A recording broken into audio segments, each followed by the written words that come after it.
नमस्कार। Second year BEd और third year BA BEd BSc BEd integrated के छात्र छात्राओं के लिए हम ज्ञान एवं पाठ्यक्रम नामक विषय का अध्ययन कर रहे हैं। इसमें तृतीय इकाई में जो है पाठ्यक्रम की अवधारणा नामक जो इकाई है उसमें उसका विशद रूप से हम गत दिनों से अध्ययन कर रहे हैं। उसमें हमने गत पाठ में जो है पाठ्यक्रम और पाठ्यवस्तु में अंतर को स्पष्ट किया था। आज हम इस क्रम को आगे और बढ़ाते हैं और आज एक नया बिंदु हम शुरू करते हैं। इसमें पाठ्यक्रम को प्रभावित करने वाले घटक या तत्व, उस पर हम थोड़ी चर्चा करेंगे। प्रिय विद्यार्थियों, मानव जो है एक सामाजिक प्राणी है और समाज में रह कर के वो शिक्षा ग्रहण करता है।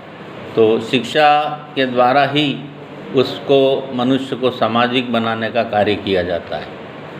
शिक्षा के द्वारा व्यक्ति और समाज का जो ढांचा है उसमें विभिन्न तरह के परिवर्तन लाने का कार्य किया जाता है। लेकिन जब परिवर्तन लाने का कार्य होता है तो शिक्षा स्वयं भी जो है प्रभावित होती है और उस पर भी कई तरह के घटक जो है प्रभाव डालते हैं और पाठ्यक्रम का जो स्वरूप है वो भी बदलता है।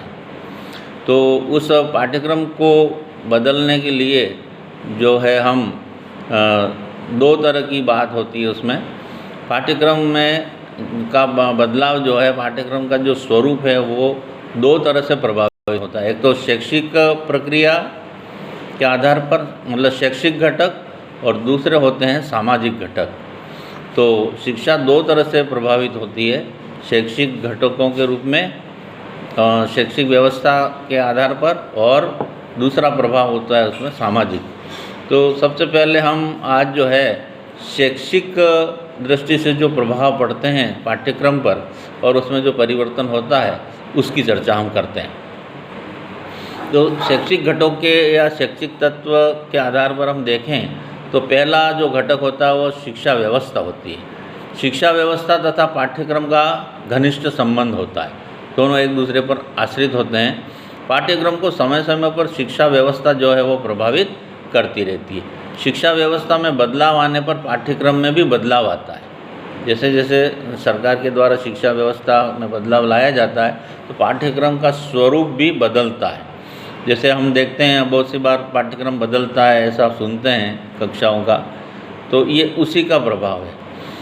समय समय पर विभिन्न तरह के जो शिक्षा आयोग गठित होते हैं और उनकी जो सिफारिशें आती हैं, उन सिफारिशों को लागू करने के लिए भी उनके सुझावों को मानते हुए पाठ्यक्रम में परिवर्तन किया जाता है। तो उन सुझावों के द्वारा पाठ्यक्रम में निश्चित रूप से परिवर्तन होता है। जैसे प्राथमिक स्तर पर जो है बाल केंद्रित शिक्षा की बात की जाती है, मनोरंजन पूर्ण शिक्षा की बात की जाती है और अनुभव केंद्रित शिक्षा की बात की जाती है। इसी तरह से अगर अपन माध्यमिक शिक्षा की बात करें तो माध्यमिक शिक्षा में जो है विषय केंद्रित शिक्षा की बात की जाती है। तो ये शिक्षा व्यवस्था जो है जैसे जैसे परिवर्तन होता है उसमें पाठ्यक्रम में परिवर्तन समय समय पर होता रहता है। तो पहला घटक हमने देखा। दूसरे घटक की बात हम करेंगे वो है शैक्षिक उद्देश्य। शिक्षा के उद्देश्य समय, काल और परिस्थिति के अनुसार शैक्षिक उद्देश्यों में भी परिवर्तन होता है। तो विभिन्न काल में शैक्षिक उद्देश्यों में पाठ्यक्रम पर अत्यधिक प्रभाव पड़ता है उसके उद्देश्यों में परिवर्तन का। जिस काल में जिस उद्देश्यों का निर्धारण किया जाता है वैसा ही पाठ्यक्रम का स्वरूप भी बनता है। जैसे हम बात करें पिछले युग की या मतलब प्राचीन युग की हम बात करें तो उसमें शिक्षा के उद्देश्य जो हैं वह आत्मानुभूति का होता था, आध्यात्मिकता पर ज़्यादा बल दिया जाता था। तो इसलिए जो है उस समय के पाठ्यक्रम में विभिन्न तरह के जो हमारे धार्मिक ग्रंथ हैं या आध्यात्मिकता को बढ़ावा देने वाले जो उद्देश्य हैं या ग्रंथ हैं या जो पाठ्यक्रम है उसको लागू किया गया। और समय समय पर कालांतर में जब शिक्षा के उद्देश्य बदले और बालक का सर्वांगीण विकास करने की जब बात आती है तो उस समय विभिन्न तरह के दूसरे पाठ्यक्रम जो है लागू किए गए। जैसे शारीरिक शिक्षा का पाठ्यक्रम है और व्यावसायिक शिक्षा का पाठ्यक्रम है जीविकोपार्जन से संबंधित जो पाठ्यक्रम हैं, ये कई तरह के जो पाठ्यक्रम हैं उसमें बदलाव लाया गया और बालक के सर्वांगीण विकास पर बल दिया गया। तो दूसरी बात हमने करी। तीसरी बात है परीक्षा प्रणाली की। परीक्षा प्रणाली का भी पाठ्यक्रम के स्वरूप पर प्रभाव पड़ता है। पाठ्यक्रम की समाप्ति पर ली जाने वाला जो मूल्यांकन प्रणाली है उसका प्रभाव पड़ता है हमारे पाठ्यक्रम पर। और पाठ्यक्रम में दो तरह के जो मूल्यांकन किए जाते हैं, एक तो वस्तुनिष्ठ मूल्यांकन और एक निबंधात्मक मूल्यांकन। जब हम वस्तुनिष्ठ मूल्यांकन की जो बात करते हैं तो वो उसमें जो है पाठ्य वस्तु जो होती है, विषय वस्तु जो होती है वो निम्न स्तर की होती है, छोटे स्तर की होती है और उसमें गहनता नहीं होती है। तो इस तरह से दूसरी अगर हम बात करें निबंधात्मक प्रणाली की, मूल्यांकन प्रणाली की, तो उसमें जो है उच्च स्तर का ज्ञान होता है। तो यह प्रभाव भी पाठ्यक्रम पर पड़ता है। तो वस्तुनिष्ठता और निबंधात्मक जो हमारी परीक्षा प्रणाली है या मूल्यांकन प्रणाली है उसका जो है प्रभाव पाठ्यक्रम पर पड़ता है। जैसा हम मूल्यांकन पद्धति को अपनाएंगे वैसा ही पाठ्यक्रम का निर्धारण होता है। तो इस तरह से दोनों ही तरह से हमारा पाठ्यक्रम जो है निर्धारित किया जाता है परीक्षा प्रणाली को ध्यान में रखते हुए या मूल्यांकन की पद्धति है उसको ध्यान में रखते हुए। दूसरी बात है, अगली जो हमारा तत्व है या घटक है वो है विभिन्न अध्ययन समितियाँ।